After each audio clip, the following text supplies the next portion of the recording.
আসসালামু আলাইকুম প্রিয় শিক্ষার্থীবৃন্দ। এই করোনা মহামারীকালে তোমাদের সবার মঙ্গল কামনা করে আমি মোহাম্মদ শওকত আলী ফিন্যান্স ব্যাংকিং বীমা প্রথম পত্রের তৃতীয় অধ্যায় অর্থের সময় মূল্য সংক্রান্ত ধারণা নিয়ে আলোচনা শুরু করছি। আজকের আলোচনার বিষয়বস্তু সৃজনশীল প্রশ্নের উপরে আমরা রাখবো। মূলত প্রথমে অর্থের সময় মূল্য সংক্রান্ত আমাদের সিলেবাসে যে বিষয়বস্তু এবং শিক্ষণফল রয়েছে সেগুলো এক নজরে দেখে নেওয়া যাক। প্রথমেই বিষয়বস্তু। অর্থের সময় মূল্যের বিষয়বস্তু আমাদের সিলেবাসে রয়েছে: 1 নম্বরে অর্থের সময় মূল্য সংক্রান্ত ধারণা, 2 অর্থের বর্তমান মূল্যের ধারণা, 3 অর্থের বর্তমান মূল্য নির্ণয়ের প্রক্রিয়া, 4 অর্থের ভবিষ্যৎ মূল্যের ধারণা, 5 অর্থের ভবিষ্যৎ মূল্য নির্ণয়ের প্রক্রিয়া, 6 অ্যানুইটির বর্তমান মূল্য ও ভবিষ্যৎ মূল্য, 7 চক্রবৃদ্ধি যদি প্রতি বছরে বা বছরে একবার হয়, বছরে একাধিকবার হয়। ঋণ পরিশোধ সূচি প্রস্তুতকরণ প্রক্রিয়া রয়েছে বিষয়বস্তুতে, এবং পরিশেষে আছে সুদের হার নির্ণয় প্রক্রিয়া। এই বিষয়বস্তুর আলোকে আমাদের শিক্ষণফল হলো, যেগুলো আমরা এই অধ্যায়ের বেশ পরপর কয়েকটা লেকচারে আমরা ধারণা পাবো। শিক্ষণফল হলো অর্থের সময় মূল্যের ধারণা ব্যাখ্যা করতে পারবো, অর্থের সময় মূল্যের গুরুত্ব বিশ্লেষণ করতে পারবো, অর্থের বর্তমান মূল্য নির্ণয় করতে পারবো, অর্থের ভবিষ্যৎ মূল্য নির্ণয়ের প্রয়োজনীয়তা ব্যাখ্যা করতে পারবো, অর্থের ভবিষ্যৎ মূল্য নির্ণয় করতে পারবো, অ্যানুইটির বর্তমান মূল্য ও ভবিষ্যৎ মূল্য নির্ণয় করতে পারবো, অর্থের সময় মূল্য নির্ধারণে চক্রবৃদ্ধি ধারণার প্রয়োগ ব্যাখ্যা করতে পারবো, ঋণ পরিশোধ সূচি লোন অ্যামortization শিডিউল যেটাকে আমরা বলি প্রস্তুত করতে পারবো এবং তা ব্যাখ্যা করতে পারবো। তো যা বলছিলাম শুরুতেই, যে সৃজনশীল আলোচনায় ঢাকা বোর্ড 2019-এ অর্থের সময় মূল্যের উপর দুটা প্রশ্ন এসেছে। আমরা জানি প্রতি প্রশ্নের মার্ক 10 মার্কের বন্টন হলো জ্ঞান, অনুধাবন, প্রয়োগ, উচ্চতর দক্ষতা, যথাক্রমে 1 মার্ক, 2 মার্ক, 3 মার্ক ও 4 মার্ক। প্রথমে আমরা ঢাকা বোর্ডের প্রথম যে প্রশ্নটা এসেছিল 2019 সালে, সেটাকে আমরা আলোচনা করি, ধারণা পাবো আমরা কিভাবে এগুলোর উত্তর করতে হয়। প্রথমে উদ্দীপকটা দেখে নিই। নাহিন 5 বছর পর একটি মোটর সাইকেল কিনতে ইচ্ছুক। 5 বছর পর মোটর সাইকেলটির বাজার মূল্য হবে 1,50,000 টাকা। তার বাবা এই লক্ষ্যে সোনালী ব্যাংকে 70,000 টাকা এখন জমা রাখতে চায়। সোনালী ব্যাংক 12% সুদ দেয়, যা মাসিক ভিত্তিতে চক্রবৃদ্ধিকরণ করা হয়। তো এই উদ্দীপকের আলোকে জ্ঞানের প্রথম প্রশ্নটি ছিল কতে, বৃত্তি কি? বৃত্তির ইংরেজি হলো অ্যানুইটি, আর অ্যানুইটির সংজ্ঞা 1 মার্কের জন্য দেওয়া যেতে পারে এইভাবে: সমপরিমাণ, ইকুয়াল অ্যামাউন্ট ও সমদূরত্বের কিস্তিকে বৃত্তি বলে। কিস্তির ক্ষেত্রে সমপরিমাণ না হলেও চলে, সমদূরত্ব বজায় না রাখলেও চলে। কিস্তিকে আমরা ইংরেজিতে বলি ইনস্টলমেন্ট। তো সেই হিসাবে আমরা বলতে পারি সকল ইনস্টলমেন্ট কিন্তু অ্যানুইটি নয়, কিন্তু সকল অ্যানুইটি ইনস্টলমেন্ট, অর্থাৎ সকল বৃত্তি কিস্তি, কিন্তু সকল কিস্তি বৃত্তি নয়। কিস্তি বৃত্তি বা অ্যানুইটি হবে তখনই যখন সমপরিমাণের হবে এবং সমদূরত্বের হবে, অর্থাৎ কিস্তিগুলো পরপর সমদূরত্ব বজায় রাখতে হবে। অর্থাৎ প্রতি কালের শুরুতে যদি হয় তাহলে সকল কিস্তি প্রতি কালের শুরুতেই হতে হবে, প্রতিকালের শেষে যদি হয় তাহলে সকল কিস্তি প্রতিকালের শেষেই হতে হবে, এবং কিস্তির পরিমাণ প্রতি কালেই সমপরিমাণের হতে হবে। কম বেশি হলে সেটা আর বৃত্তি বা অ্যানুইটি থাকবে না, তখন সেটা হয়ে যাবে কেবলই ইনস্টলমেন্ট, আনইভেন ইনস্ট্যান্ট, ওটা আনইভেন, অসমান। তাহলে আমরা সংক্ষেপে বলতে পারতেছি বৃত্তি কি, সমপরিমাণ, ইকুয়াল অ্যামাউন্ট ও সমদূরত্বের কিস্তিকে বৃত্তি বলে। এবার অনুধাবনের প্রশ্ন খতে এসেছিল। অনুধাবনের প্রশ্ন খ, 69 বিধিটি বুঝিয়ে লেখো। 69 বিধিটি বুঝিয়ে লেখো। এটা একটা অনুধাবনের প্রশ্ন। তো 69 বিধি সাধারণত এগুলো ম্যাজিক ফিগার, একটা হলো 72 আর একটা হলো 69। এগুলো হলো যে কোনো পরিমাণ অর্থ দ্বিগুণ করার ক্ষেত্রে, অর্থাৎ কত সময় যে কোনো পরিমাণ অর্থ দ্বিগুণ হয়ে যাবে, কত সময় বা কত হারে, সেটা চট করে বের করার বিধির নামই হলো, একটা হলো 69 বিধি আর একটা হলো 72 বিধি। এই দুই বিধির মধ্যে 69 বিধিটা অধিক যুক্তিসঙ্গত। তো 69 বিধি কি বুঝিয়ে লেখো বললে আমরা বলতে পারি, ক্রমাগত চক্রবৃদ্ধি সুদের ভিত্তিতে যে কোনো পরিমাণ বিনিয়োগের অর্থ কত সময়ে বা কি হারে দ্বিগুণ হবে তা বের করার সহজ ও সাধারণ সূত্রের নাম বিধি 69। নিম্নে বিধিটি তুলে ধরা হলো বিধি 69, অর্থাৎ যখন আমাদের সামনে হার দেওয়া থাকবে কাল বের করতে হবে, অথবা কাল দেওয়া থাকবে হার বের করতে হবে। যখন কাল বের করতে হবে তখন 69কে হার দ্বারা ভাগ করে তার সাথে প্লাস 0.35 যোগ করলে যে মানটা বেরোবে সেই কালই হলো আমাদের দ্বিগুণ হওয়ার কাল, অথবা কোনো একটা নির্দিষ্ট কালের মধ্যে কত হারে অর্থ বিনিয়োগ করলে দ্বিগুণ হবে, তখন আমরা বলবো 69কে কাল দ্বারা ভাগ করে তার সাথে 0.35 যোগ করলেই আমরা পেয়ে যাব হার। তা বিনিয়োগ দ্বিগুণ হওয়ার কাঙ্ক্ষিত সময়কাল বা সুদের হার বের করার সহজ সূত্রের নাম বিধি 69। এবার আমরা দেখব গতে প্রয়োগের একটা প্রশ্ন। প্রয়োগের ক্ষেত্রে এখানে যে প্রশ্নটা উদ্দীপকের আলোকে কার্যকরী সুদের হার নির্ণয় করো। কার্যকরী সুদের হার সাধারণত বলা হয় যে একই বছরে যদি একাধিকবার চক্রবৃদ্ধি হয়, একই বছরে যখন একাধিকবার চক্রবৃদ্ধি হয় সেক্ষেত্রে বার্ষিক সুদের হারের পরিমাণ কত দাঁড়ায় সেটা বের করার নামই হলো কার্যকরী সুদের হার। তো কার্যকরী সুদের হারের সূত্রটা আমরা এখানে দেখতেছি। কার্যকরী সুদের হার effective annual interest rate, effective annual interest rate বা ইআইআর অথবা ইএআর যেটাই বলি না কেন, সূত্রটা হলো সহজ, 1 plus i by m whole to the power m minus 1।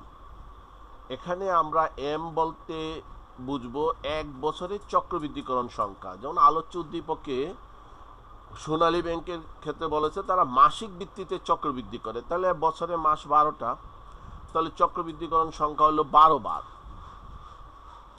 Multiplier কতবার চক্রবৃদ্ধি হবে? 12 বার।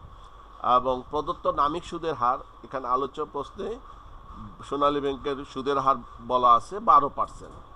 তাহলে বার্ষিক সুদের হার 12% হলে মাসিক সুদের হার হয় 12%কে 12 দ্বারা ভাগ, এবং সংখ্যা হলো এখানে চক্রবৃদ্ধিকরণ সংখ্যা বা মাল্টিপ্লায়ার টাইমস হলো 12। তো সুতরাং আমরা সূত্রটা প্রয়োগ করলে হবে 1 plus 0.12 by 12 whole to the power 12 minus 1 equal to 1.01 whole to the power 12 minus 1 সমান, তাহলে আমরা যেটা পাচ্ছি 12.68%, 12.68% বা হার, অর্থাৎ 12.68 হারে আমাদের কার্যকরী সুদের হার পড়ল।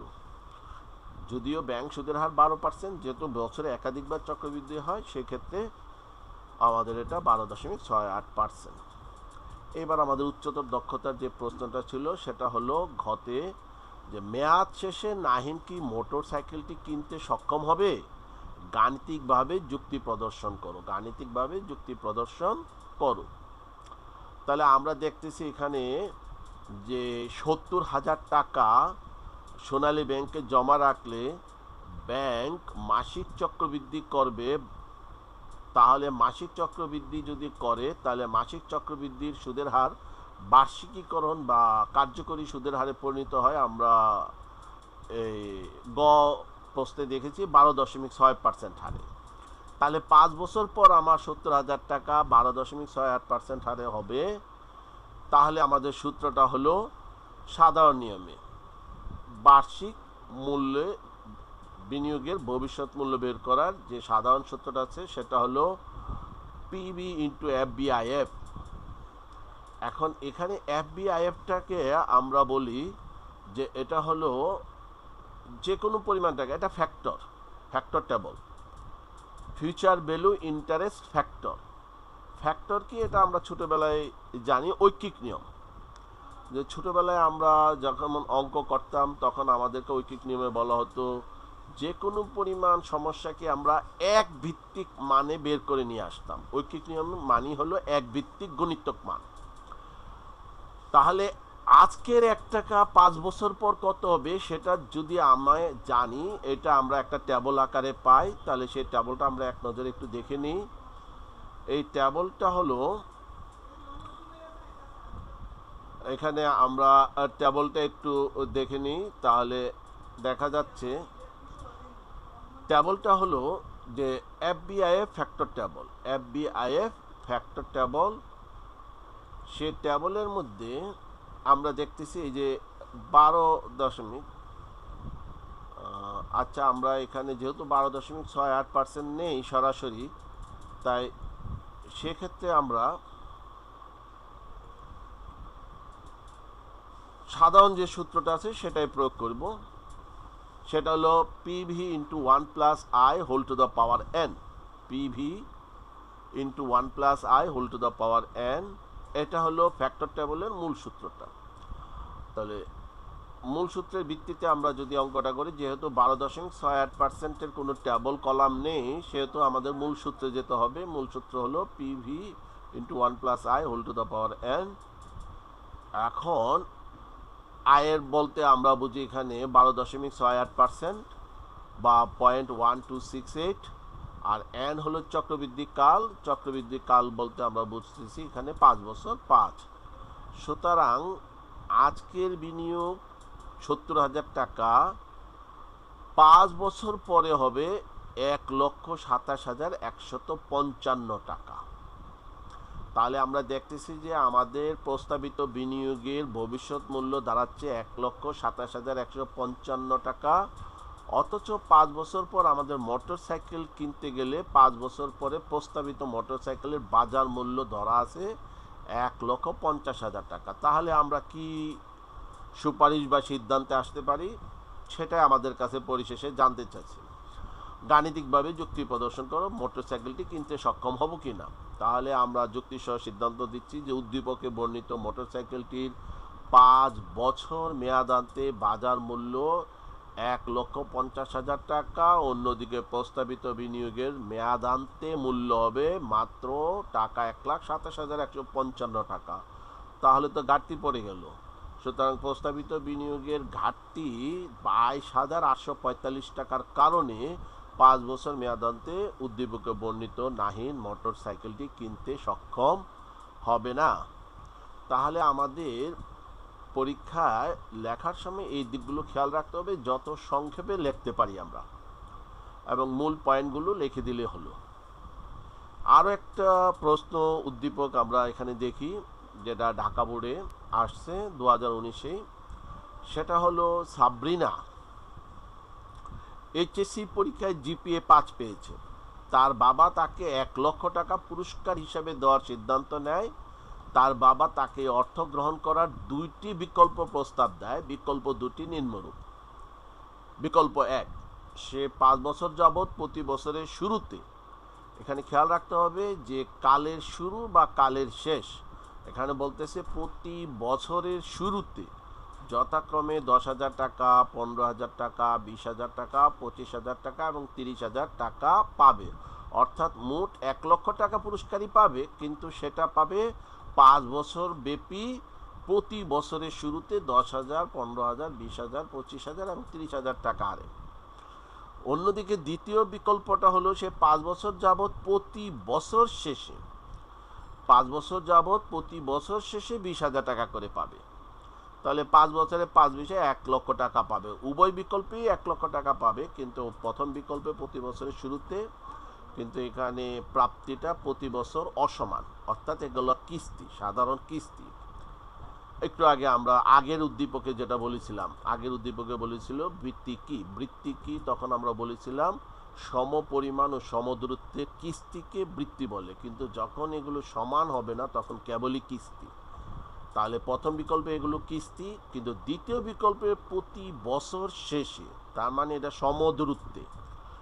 এবং সমপরিমাণ টাকা পাবে, 20,000 টাকা পাবে। তাহলে এখানে দ্বিতীয় বিকল্পের কিস্তিটা হলো বৃত্তি, অ্যানুইটি। তাহলে আমরা এই উদ্দীপকে কিস্তি এবং অ্যানুইটি, ইনস্টলমেন্ট এবং অ্যানুইটি পার্থক্য করতে পারতেছি। বিকল্প একের প্রাপ্তিগুলো হলো কিস্তি বা ইনস্টলমেন্ট, এবং বিকল্প দুইয়ের প্রাপ্তিগুলো হলো অ্যানুইটি। আর সুযোগ ব্যয়ের পরিমাণ 10%, সুযোগ ব্যয়ের হার 10%, তার মানে তার কাছে সময় মূল্যের হার 10%। এ হলো আমাদের উদ্দীপক। এই উদ্দীপকের আলোকে আমাদের 4টা প্রশ্ন আমাদের সামনে আসছে। সেই 4টা প্রশ্ন, প্রথমে হলো জ্ঞানের প্রশ্ন হলো অর্থের ভবিষ্যৎ মূল্য কি? 1 মার্কের প্রশ্ন, অর্থের ভবিষ্যৎ মূল্য কি? 1 মার্কের প্রশ্নের জন্য 1 বাক্যই যথেষ্ট, অথবা আমরা 1 শব্দও বলতে পারি। এখানে অর্থের ভবিষ্যৎ মূল্য বলতে ভবিষ্যতে আমরা আসলে পেয়ে থাকি অর্থের বর্তমান বা আসল মূল্য প্লাস সময় মূল্য বা সুদ। তাহলে এক কথায় বলতে পারি আসলের সাথে আসলের সময় মূল্য তথা সুদ সহ মোট মূল্য কি অর্থের ভবিষ্যৎ মূল্য বা প্রান্তিক মূল্য বলা হয়। এর ভবিষ্যৎ মূল্যের আরেকটা নাম হলো প্রান্তিক মূল্য বা টার্মিনাল ভ্যালু, অর্থাৎ কোনো একটা নির্দিষ্ট প্রান্তে গিয়ে টাকাটার মূল্য কত হবে সুদ সহ। তাহলে ভবিষ্যৎ মূল্যের সমীকরণটা হলো আসল যোগ সুদ সমান ভবিষ্যৎ মূল্য, এটা খেয়াল রাখতে হবে। খতে আমাদের যে উদ্দীপকের প্রশ্ন ছিল অনুধাবনের, সে প্রশ্নটা হলো প্রকৃত সুদের হার কি বুঝিয়ে লেখো। প্রকৃত সুদের হার কি বুঝিয়ে লেখো। তা প্রকৃত সুদের হার বলতে বোঝায় ব্যবহৃত ঋণের বিপরীতে প্রকৃত মোট খরচের শতকরা হারকে প্রকৃত সুদের হার বলে। এর আরেকটা নাম কার্যকরী সুদের হার। তাহলে আমরা ব্যবহৃত ঋণ বলতে কি বুঝি? ব্যবহৃত ঋণ সাধারণত আমরা যে ঋণটা আমাদের নামে মঞ্জুর হয় সবসময় আমরা সেই মঞ্জুরকৃত ঋণ ব্যবহার করতে পারি না। এক্ষেত্রে অনেক সময় আমাদের থেকে রিজার্ভ রেখে দেয়, যেটাকে আমরা বলি কম্পেনসেটিং ব্যালেন্স বা ক্ষতিপূরণ জ্যার। অনেক সময় ঋণের নেওয়ার কালই ঋণের উপরে প্রযোজ্য সুদ অগ্রিম কেটে নিয়ে নেয়, সেটাকে আমরা বলি অগ্রিম বাট্টা বা ডিসকাউন্ট। তাহলে ব্যবহৃত ঋণের পরিমাণটা দেখা যায় আমরা যে ঋণ আমাদের নামে যে পরিমাণ ঋণ মঞ্জুর হয়েছে সেই পরিমাণ ঋণ আমরা কখনোই ব্যবহার করতে পারি না। অধিকাংশ ক্ষেত্রেই পারি না, কারণ যাহাই মঞ্জুর তাহাই যদি ব্যবহার করতে পারি তাহলে loan granted and loan use দুটার পরিমাণই সমান হবে, সেটা সাধারণত আজকাল হয় না। তাহলে ব্যবহৃত ঋণ হলো মঞ্জুরকৃত ঋণ থেকে ক্ষতিপূরণ জ্যার অগ্রিম বাট্টা ইত্যাদি ইত্যাদি মাইনাস করার পর যে পরিমাণ টাকাটা আমরা আসলে আমাদের ব্যবসার কাজে ব্যবহার করতে পারি সেটাকেই বলা হয় ব্যবহৃত ঋণ। আর প্রকৃত মোট খরচ হলো আমরা শুধু ঋণের বিপরীতে সবচেয়ে প্রধান খরচটার নামই হলো সুদ, সময়ের মূল্য। সময়ের মূল্যটাকে আমরা সুদ বলি, সময়ের মূল্য দিতেই হবে, ঋণ করলে সময়ের মূল্য দিতে হবে সুদ। কিন্তু এছাড়াও আরও কিছু খরচ আমাদের কাছে আসে, যেগুলো যেমন কমিটমেন্ট ফি, অনেক সময় অব্যবহৃত ঋণের উপরে সুদ নিয়ে থাকে ব্যাংক, প্রতিশ্রুতি ফি বলি আমরা বা কমিটমেন্ট ফি, আবার প্রসেসিং ফি আছে, নানা রকম স্ট্যাম্প খরচ ইত্যাদি ইত্যাদি। তাহলে ঋণের বিপরীতে যে ঋণ গ্রহণ করতে গিয়ে আমরা যে খরচগুলো করি তার মোট পরিমাণ হলো টোটাল কস্ট অন লোন। তাহলে আমাদের প্রকৃত সুদের হারটা কত হবে? তা প্রকৃত সুদের হারটা হবে ঋণের যা খরচ অর্থাৎ সুদ সাধারণত ধরা হয় মঞ্জুরকৃত ঋণের উপর, মঞ্জুরকৃত ঋণের উপরে সুদ ধরা হয়, কিন্তু আমরা মঞ্জুরকৃত ঋণ কখনই ব্যবহার করতে পারি না, এ থেকে ক্ষতিপূরণ জ্যার ডিসকাউন্ট বাদ যায়। সুতরাং মঞ্জুরকৃত ঋণের বিপরীতে সুদ এবং প্রতিশ্রুতি ফি, প্রক্রিয়াকরণ খরচ ইত্যাদি সমষ্টিকে বলা হয় মোট প্রকৃত খরচ। তাহলে প্রকৃত সুদের হারের সূত্রটা হলো, প্রকৃত সুদের হারের সূত্র হলো নিম্নরূপ: EIR এফেক্টিভ ইন্টারেস্ট রেট সমান total cost on loan by amount of loan used into 100। তাহলে যে সূত্রটা প্রয়োগ করলে আমরা প্রকৃত সুদের হার পেয়ে যাব। এ হলো আমাদের অনুধাবনের প্রশ্ন। এবার আমরা দেখব আমাদের প্রয়োগের প্রশ্ন গ, বিকল্প একের ভবিষ্যৎ মূল্য নির্ণয় করো। আমরা উদ্দীপকের শুরুতে আলোচনা করেছিলাম যে এখানে প্রতি বছরের শুরুতে প্রাপ্তির সময় হলো প্রতি বছরের শুরুতে, প্রথম বছরের শুরুতে, দ্বিতীয় বছরের শুরুতে। অর্থাৎ যদি প্রথম বছরের শুরু ধরি আজকে, প্রথম বছর আজকে আমি 10,000 টাকা পাবো, তাহলে এটা 5 বছর পর তার ভবিষ্যৎ মূল্য কত হবে? 10% হারে। তাহলে 5 বছর পর আজকের 10,000 টাকা 10% হারে 5 বছর পর কত হবে? তাহলে ওই আমরা আগেই বলেছি ঐকিক নিয়মে 1 টাকা, আজকের 1 টাকা 10% হারে 5 বছর হবে 1.611। এই ভবিষ্যৎ মূল্য ফ্যাক্টর এগুলো আমরা পেয়ে যাব আমাদের টাইম টেবল, আমাদের বইয়ের পিছনে ফ্যাক্টর টেবল আছে। এই ফ্যাক্টর টেবল পরীক্ষায় হলেও নিয়ে যাওয়া যাবে, এতে কোনো সমস্যা নেই। ফ্যাক্টর টেবল পরীক্ষার হলে নিয়ে যাওয়া যায়। ফ্যাক্টর টেবল মানে হলো ওখানে 1 টাকা ভিত্তিক যে কোনো পরিমাণ টাকার ভবিষ্যৎ মূল্য, বর্তমান মূল্য যে কোনো হারে, যে কোনো কালের জন্য সারিতে এবং কলামে উল্লেখ করা আছে। আমরা সেখান থেকে দেখে নেব 10% কলামের 5 বছরের মূল্য হবে 1.611, 10% হারে দ্বিতীয় 4 বছরের টাকার বর্তমান ভবিষ্যৎ মূল্য হবে।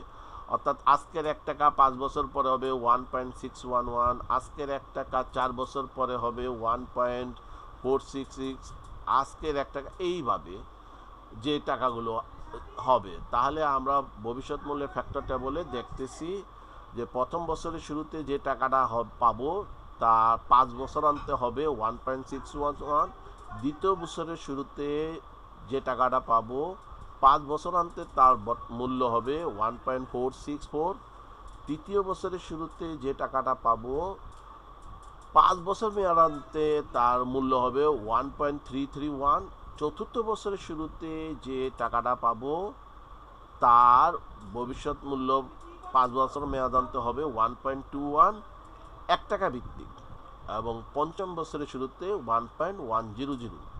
অর্থাৎ প্রথম বছরের শুরুতে 1 টাকা, পঞ্চম বছর শেষে হবে 1 টাকা 10 পয়সা, যেহেতু 10% হারে। তো নিচের থেকে যদি আমরা উপরের দিকে যাই তাহলে বুঝবো সহজে। 5 বছরের শুরুতে টাকাটা 5 বছর শেষে হবে 1.10, 4 বছরের শুরুতে 1 টাকা 5 বছর শেষে গিয়ে হবে 1.210। তাহলে এই হিসাবে আমার 10,000, 15,000, 20,000, 25,000, 30,000 টাকার ভবিষ্যৎ মূল্য, তাহলে দ্বিতীয় কলাম এবং তৃতীয় কলামের গুণফলের সমষ্টি 1,27,940 টাকা হবে। তাহলে বিকল্প 1-এর ভবিষ্যৎ মূল্য নির্ণয় টেবলের মাধ্যমে আমরা দেখলাম মোট ভবিষ্যৎ মূল্য হবে 1,27,940 টাকা। এবার আসে আমরা উচ্চতর দক্ষতা। উচ্চতর দক্ষতা এখানে বলতেছে কোন বিকল্পটি সাবরিনার গ্রহণ করা উচিত বর্তমান মূল্যের ভিত্তিতে, বর্তমান মূল্য বিবেচনা করে তোমার মতামত দাও। তাহলে বর্তমান মূল্যের ভিত্তিতে, তাহলে আমরা যে আগামী 5 বছর ধরে যে টাকাগুলো পাবো তার বর্তমান মূল্য ফ্যাক্টর। তাহলে এবার বর্তমান মূল্য বের করতে গেলে বর্তমান মূল্য ফ্যাক্টর, ভবিষ্যৎ মূল্য বের করতে গেলে ভবিষ্যৎ মূল্য ফ্যাক্টর। তাহলে ফ্যাক্টর টেবলের PVIF, present value interest factor টেবলের 10% কলামে আমরা দেখতেছি আজকের 1 টাকার, এই মুহূর্তের 1 টাকার আজকের মূল্য 1 টাকাই, কিন্তু দ্বিতীয় বছরের শুরু অর্থাৎ প্রথম বছরের শেষের আজকের বর্তমান মূল্য হবে 0.9091। ফ্যাক্টর মানি হলো এক ভিত্তিক গণিতক মান, অর্থাৎ এই মুহূর্তের 1 টাকার বর্তমান মূল্য 1 টাকা, দ্বিতীয় বছর শুরুর 1 টাকার বর্তমান মূল্য 0.9091, তৃতীয় বছরের শুরুর আজকের বর্তমান মূল্য 0.826। এই হিসাবে আমাদের বর্তমান মূল্য, এখানে বর্তমান মূল্যটা হবে, বর্তমান মূল্যগুলো হলো অর্থাৎ 5 বছর ব্যাপী প্রতি বছরের শুরুতে প্রাপ্তির মোট বর্তমান মূল্য হবে 79,437 টাকা। তার মানে 5 বছর ব্যাপী আমরা যে 1 লাখ টাকা পাবো তার বর্তমান মূল্য, এই 1 লাখ টাকার মোট বর্তমান মূল্য দাঁড়াবে গিয়ে 79,437 টাকা। 5 বছর ধরে 1 লাখ টাকার আজকের বর্তমান মূল্য 79,437 টাকা। দ্বিতীয় বিকল্পের বর্তমান মূল্য নির্ণয় করতে গিয়ে আমরা দেখতেছি যে এখানে প্রতি বছর 20,000 টাকা, তাহলে সমপরিমাণ, এবং প্রতি বছর শেষে, তার মানে এটা হলো অ্যানুইটি, তাহলে অ্যানুইটির ফ্যাক্টরটা বলে দেখব, present value interest factor annuity table 10% কলামের 5 বছর লাইনে যে মানটা আছে, অর্থাৎ প্রতি বছর 1 টাকা 1 টাকা 1 টাকা 1 টাকা করে 5 বছরের 1 টাকার বর্তমান মূল্য হবে 3.791 টাকা 10% হারের ভিত্তিতে। তাহলে 20,000 টাকার বর্তমান মূল্য হবে 75,820 টাকা। তাহলে দেখা যাচ্ছে দ্বিতীয় বিকল্পের ভবিষ্যৎ প্রাপ্তির বর্তমান মূল্য 75,820 টাকা এবং প্রথম বিকল্পের ভবিষ্যতে মোট প্রাপ্তির বর্তমান মূল্য 79,437 টাকা। তাহলে আমাদের সুপারিশ কি হবে? সিদ্ধান্ত নিতে বলা হয়েছে উচ্চতর দক্ষতার ক্ষেত্রে, যেহেতু বিকল্প 2 এর বর্তমান মূল্য 75,820-এর চেয়ে বিকল্প 1 এর মোট বর্তমান মূল্য 79,437 টাকা অনেক বেশি, সেহেতু উদ্দীপকে বর্ণিত সাবরিনার উচিত বিকল্প 1 গ্রহণ করা। তাহলে উদ্দীপকে বর্ণিত সাবরিনার বিকল্প 1 গ্রহণ করা উচিত। এ হলো আমাদের সৃজনশীল প্রশ্নের ধরন, প্যাটার্ন, যা আমাদের শিক্ষণফলের ভিত্তিতে বোর্ড কোশ্চেন হিসাবে আসে। একটা ধারণা পাওয়ার জন্য আজকে একটু আলোচনা করা হলো। এর উপর আরও 2-3টা ক্লাস আমরা করব সৃজনশীলের উপর, যাতে সামগ্রিক যতগুলো আছে আমরা দেখব। আজকে এই পর্যন্তই। ভবিষ্যতে আমরা নেক্সট ক্লাসে আমরা অর্থের সময় মূল্যের অন্য কুমিল্লা বোর্ড বা অন্য কোনো বোর্ডের প্রশ্নের প্যাটার্নের ভিত্তিতে আলোচনা করব। ধন্যবাদ সবাইকে, সবাই ভালো থাকবে। এই করোনা মহামারীকালে সেফ থাকাই ভালো। Thank you very much. আল্লাহ হাফিজ।